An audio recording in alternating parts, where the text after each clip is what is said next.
Good morning guys. आज हम day 2 Nepal के भुटवल से स्टार्ट करने वाले हैं। तो सुबह उठकर सबसे पहले मैं विंडो पर गया, क्योंकि विंडो से पहाड़ों का नज़ारा तो बहुत ही खूबसूरत होता है। रात की नींद जबरदस्त रही और सुबह का मूड बहुत ही फ्रेश फील हो रहा है। इस समय मॉर्निंग के 9 बज गए हैं, इसलिए मैंने जल्दी से ब्रश किया और बाथटब में गर्म पानी का नल खोल दिया। नहाने के बाद मैं रेडी हुआ और फिर मैंने ब्रेकफास्ट किया और बेड पर फैले हुए सारे कपड़ों को मैंने फिर समेट दिया और बैग में पैक कर दिया। उसके बाद मैंने अपने हेयर्स को सेट किया और फिर हम निकल पड़े। इस समय दोपहर के 12:30 हो रहे हैं और सामने पहाड़ों की दीवारें बनी हुई हैं।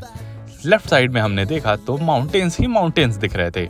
आगे चलने पर रास्ता काफ़ी ख़राब था, इसलिए हमारी कार की स्पीड काफ़ी कम हो गई थी। हम स्लोली आगे बढ़ रहे थे।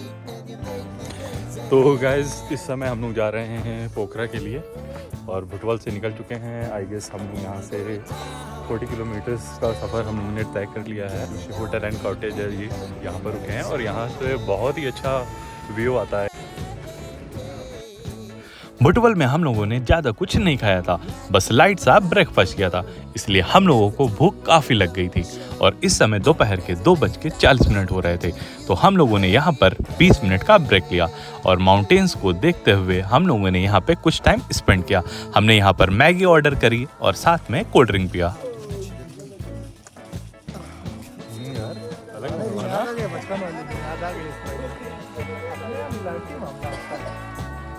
नेपाल में स्प्राइट टेस्ट करने के बाद हम लोगों ने यहाँ की एनर्जी ड्रिंक टेस्ट करी, जो कि पावर नाम से आती है। इसमें पावर के नाम पर सिर्फ शुगर ही थी। उसके बाद हम लोगों ने यहाँ का बिल पे किया और साथ में कुछ चिप्स के पैकेट लिए और फिर निकल पड़े। हमने नेपाल में जो चिप्स की पैकेट्स खरीदी वो 2 PM नाम से आती है और ये हमें 20 रुपीज़ में मिली। इसमें इंडिया की चिप्स की पैकेट से भी ज़्यादा गैस भरी हुई थी। भुटवल से पोखरा जाते समय कुछ रास्ते खराब हैं, बाकी मोस्टली रास्ते वहाँ पे काफ़ी अच्छे हैं। तो आप अपनी सेडान कार से भी पोखरा तक जा सकते हैं, जैसे हमारी हुंडई की औरा है। आगे चलने पर हमें रास्ते में स्ट्रीट डॉग्स मिले, पर हमारी नज़र तो स्ट्रीट डॉग्स पर नहीं, यहाँ के माउंटेन्स पर थी। हम बस साइट सीइंग कर रहे थे, क्योंकि यहाँ के डॉग्स भी इंडियन डॉग्स की तरह कार के पीछे लग जाते हैं और राहगीरों को परेशान करते हैं। और इन्होंने हमारे साथ भी वही किया जो इंडियन डॉग्स करते हैं। आगे चलने पर हमने गंडकी में एंट्री किया और वहाँ पर हमने अपने डॉक्यूमेंट चेक कराए, जिसमें DL, भांसार और नेपाल का RTO भी शामिल है।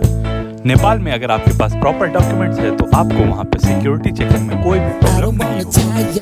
हम पोखरा में जितनी पास पहुँचते जा रहे थे, वहाँ से माउंटेन्स के व्यू उतनी ही खूबसूरत होते जा रहे थे और तभी आगे चलकर हमको ऐसा दिखा जिससे हम अपने आप को कंट्रोल नहीं कर पाए और अपनी गाड़ी रोककर हम सीधा नीचे उतर आए। यहाँ पर हमें दिखता है एक केबल जो 1 किलोमीटर तक की रेंज में बना हुआ है और ये काफी ज्यादा डरावना था।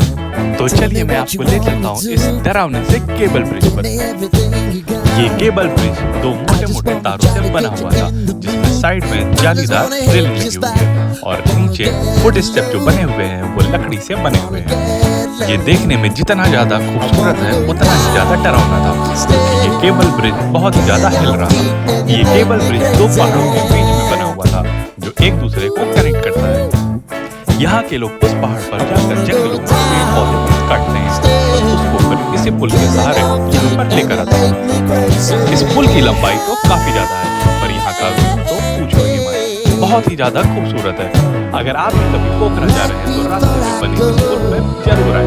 ये भी आपको एक अलग तरह का एडवेंचर देगा, जहाँ पे आपको डर भी लगेगा और यहाँ के व्यू देख कर खुशी भी होगी। और फिर हमने अपना सफर जारी रखा।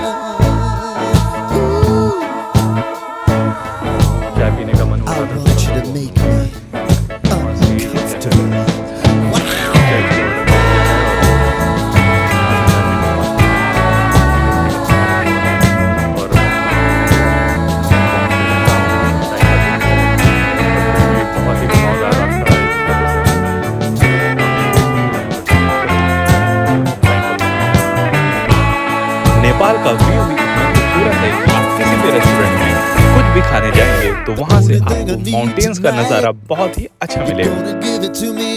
और अब हमारी चाय आ गई है और हमने चाय के साथ कुछ सेल्फीज ली और कार्तिकेय स्नैप में लगा था। चाय पीने के बाद जब हम वहाँ से निकले तो इस समय शाम के 6 बजे और यहाँ पर काफी अंधेरा है। पोखरा यहाँ से कुछ ही दूरी का रास्ता बचा हुआ है और यहाँ की रोड ओके है और रास्ते बहुत ही ज्यादा घुमावदार होने की वजह से हमारी कार की स्पीड बहुत ही ज्यादा नहीं है। हम इस समय 30 किलोमीटर पर आवर की स्पीड पे चल रहे हैं। अगर आप भी कभी नेपाल आ रहे हैं तो अपनी गाड़ी की लाइट की रोशनी काफी अच्छी रखें और इन घुमावदार वाले रास्तों पर गाड़ियों को धीमे चलाएं, जिससे आप किसी भी होने वाली दुर्घटना से बचें। जगमगाती हुई लाइटों से पता चल रहा है हम पोखरा के काफी करीब हैं, पर तभी हमें दिखती है महिंद्रा की स्कॉर्पियो, जिसका भौकाल इंडिया में बहुत ही ज्यादा है। इंडिया में जिस किसी के पास भी स्कॉर्पियो है मतलब कि उसका भौकाल ही भौकाल है, दबदबा कायम है। पर आपको बता दूं कि नेपाल में जो स्कॉर्पियो है वो एक गाड़ी के रूप में यूज हो रही है, मतलब ये सिर्फ सामान ढोने और ले जाने के लिए। यहाँ पर बनी हुई मार्केट और शहर को देखकर लग रहा है कि अब हम पोखरा शहर में एंट्री कर चुके हैं और अब हमें जरूरत है यहाँ पर रुकने के लिए किसी होटल की। और फिर हम निकल पड़े हैं होटल की तलाश में। शहर में घूमते घूमते हम पहुँचते हैं लेक साइड और हम फाइनली पहुँच गए हैं फेवा लेक, जो कि पोखरा की एक शान है।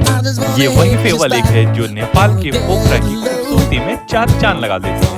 इसके बाद हम पहुँचते हैं कैफे लेक साइड, जो फेवा लेक के बगल में। यहाँ पर हमने डिनर किया क्योंकि हमें काफी जोर की भूख लगी हुई है। इसके बाद हम निकले होटल की तलाश में। काफी ढूंढने के बाद हमको फाइनली एक होटल मिल गया। तो गाइस अब हम आपसे मिलते हैं अपने अगले व्लॉग।